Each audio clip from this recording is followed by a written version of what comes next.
eminentes desembargadoras, senhores desembargadores, senhor Procurador de Justiça, doutor Hamilton Salame, colegas advogados, da pessoa do doutor Valério Saavedra, eu saúdo a todos, cumprimento a todos. A minha manifestação será extremamente breve e eu desejo apenas pontuar os aspectos mais significativos dessa impetração.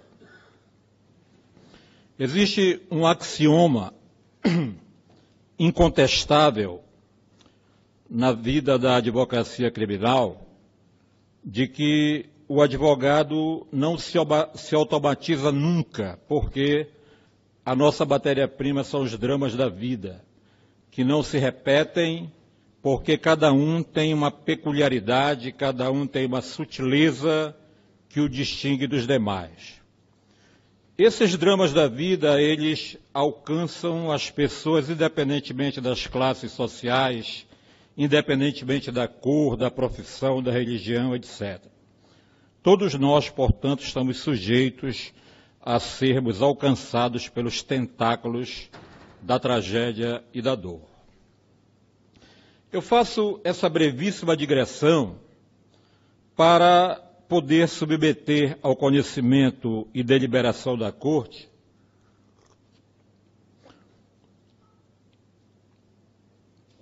o pano de fundo deste habeas corpus, que diz respeito ao monitoramento eletrônico das pessoas que são submetidas às medidas estipuladas pela Lei 12.409/2011.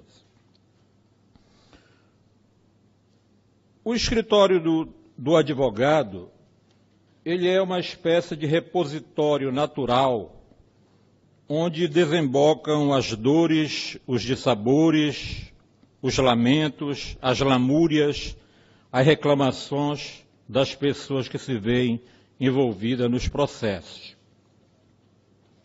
Não raro, quando se trata de prisões preventivas, prisões constritivas, se ouve muito falar a respeito da superpopulação carcerária, de que as prisões são verdadeiras universidades do crime, etc. Mas pouco se fala, desembargador Milton Nobre, a respeito dos efeitos deletérios do monitoramento eletrônico no dia a dia de uma pessoa de bem que tenha desventura de responder a um processo criminal. Eu nunca usei uma tornozeleira eletrônica, graças a Deus, mas eu vivi um drama semelhante pela discriminação. Há uns 3 ou 4 anos atrás, nas voltas que o mundo dá, eu me submeti a uma cirurgia de colonoscopia, que é sabidamente pública. Eu passei 3 meses com uma bolsa colonoscópica e essa bolsa me impedia do meu dia a dia, de viajar, de vestir calça comprida, de me expor. Já começava a perceber que algumas pessoas se afastavam de mim. E eu fiquei a refletir a respeito dos efeitos danosos e nocivos da tornozeleira eletrônica no dia a dia de uma pessoa de bem. Veja só, principalmente para quem tem filhos pequenos e em idades escolares. Para quem mora numa comunidade, seja num condomínio, seja num edifício, seja numa comunidade pobre ou numa comunidade rica. A pessoa é estigmatizada, é prejulgada e, principalmente, como neste caso aqui, que o paciente está há 1 ano e 4 meses com essa tornozeleira eletrônica na perna, no tornozelo. É um cidadão de bem, é o primeiro processo a que responde, é empresário, enfim, é uma pessoa socialmente útil. Mas por que foi determinada a tornozeleira eletrônica para ele? Aqui que aparece a sutileza da fundamentação do habeas corpus. Ele responde a um processo criminal acusado de participação num delito de homicídio. E sobre ele responde no campo próprio, que é o processo criminal principal. O que se questiona é a respeito da necessidade ou não do monitoramento eletrônico no caso concreto. A instrução criminal tramitou regularmente, sem nenhuma incidência, sem nenhum distúrbio provocado pelo paciente, intimidação, cooptação, ameaça a testemunhas. Tanto que, ao final da instrução, o próprio representante do Ministério Público requereu ao juízo a revogação da sua prisão, o próprio promotor de justiça do feito. E eu vou me reportar apenas sobre o excerto que determinou a revogação da prisão do paciente. Diz o magistrado: com relação ao pedido do Ministério Público de revogação da prisão e sua substituição por medidas cautelares diversas, como monitoramento eletrônico, observo que ao longo da instrução criminal, embora a restrição da liberdade desse acusado tenha sido proveitosa para garantir a instrução, diversos fatos têm mostrado que o mesmo tem se portado de modo a tornar a constrição de sua liberdade um verdadeiro constrangimento ilegal, isso o magistrado ao acolher o pedido de liberdade proposto pelo Ministério Público. E ele prossegue dizendo: com o passar do tempo, a prisão desse acusado se tornará excessiva, visto que a instrução não se esgotará dentro da razoável duração do processo. Então ele reconhece duas coisas no despacho: a desnecessidade da clausura e o excesso de prazo sem perspectiva para julgamento do tribunal do júri. Aqui começa a desventura do paciente neste momento seguinte.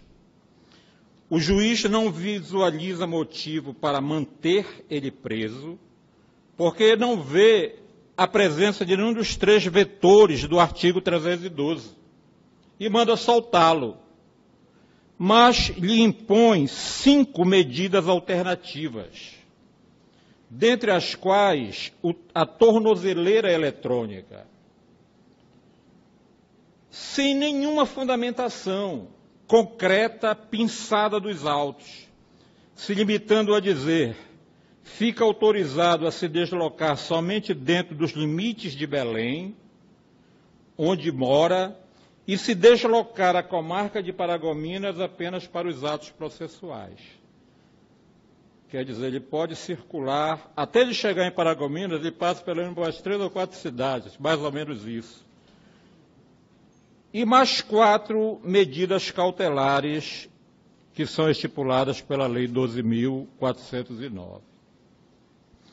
A questão aqui é a seguinte: ele estava e está há 1 ano e 6 meses com essa tornozeleira. Ele não tem nenhum motivo que pudesse justificar a implementação dessa drástica medida, considerando-se que das 9 medidas previstas pela Lei 12.408, o monitoramento eletrônico ele está colado à prisão preventiva. Ele é a 8ª hipótese, a 9ª hipótese prevista por esta lei.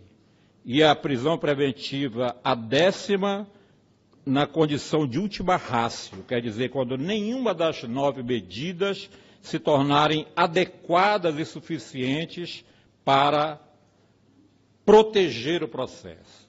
Pois bem, acontece, desembargador Milton Nobre, que, tal qual a prisão preventiva, qualquer uma dessas 9 medidas cautelares exige fundamentação concreta.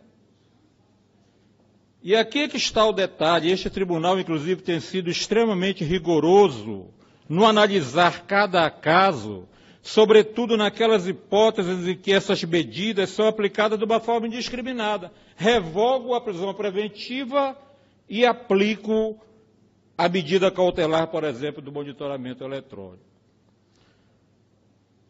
Tive a felicidade processual de que, na tramitação dessa luta para revogar esse cenário, o STJ julgou uma questão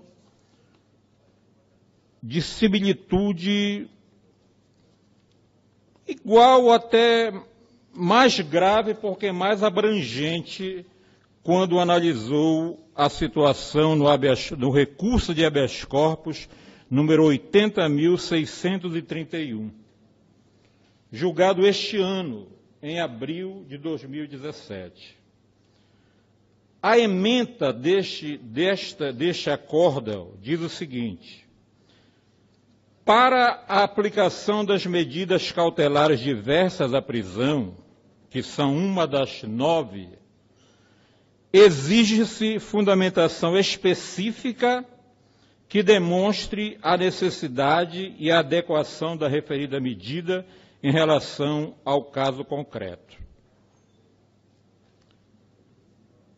E conclui: tendo sido tão somente listadas as cautelares fixadas, como neste caso, onde são listadas 5 medidas, sem nenhuma fundamentação, conclui a ementa, sem justificativa de sua pertinência aos riscos que se pretendia evitar, tem-se a falta de suficiente fundamento e decorrente ilegalidade. 6ª turma do Superior Tribunal de Justiça. Recurso de habeas corpus 80.631. Nessa hipótese do STJ, o juiz revogou a tornozeleira eletrônica, monitoramento eletrônico, e manteve os 4 muito menos danosos. Ainda assim, o STJ entendeu que, nessa circunstância, haveria de ter uma fundamentação concreta, pinçada dos autos, que pudesse justificar a aplicação da medida protetora do processo.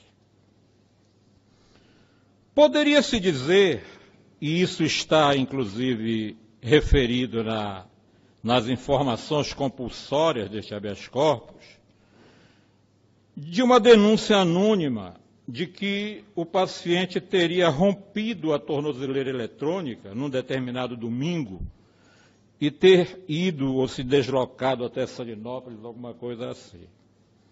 Uma denúncia anônima, não se sabe por que motivação, que não ficou comprovada, tanto que quando os fiscais do sistema penal foram até a casa dele, não, embora tenham interfonado, não foi atendido, estava dormindo, é um direito dele.